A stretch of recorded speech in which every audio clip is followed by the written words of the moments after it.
आज पूरे मुल्क में ईद उल अज़हा का त्यौहार मनाया जा रहा है। मुख्तलिफ शहरों की अलग अलग मसाजिद में मुसलमानों ने ईद उल अज़हा का त्यौहार मनाया और ईद उल अज़हा की नमाज अदा की।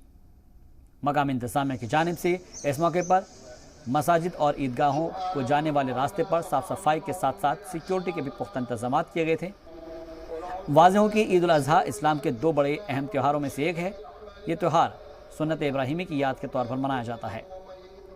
कुछ मसलिक के मुताबिक 10 से 12 ज़िलहिज्जा और बाज़ मसालिक के नज़दीक 10 से 13 ज़िलहिज्जा की असर की नमाज तक मुसलमान अल्लाह की राह में जानवरों की कुर्बानी करते हैं। उलमा ने आवाम से सरकार के गाइडलाइंस पर अमल करते हुए ईद मनाने की अपील की है, जिससे ईद के दिन किसी को दिक्कत ना हो और ना ही किसी के जज्बात को ठेस पहुँचे। ईद उल अज़हा का त्यौहार हमें इसार सब्र का दर्स देता है।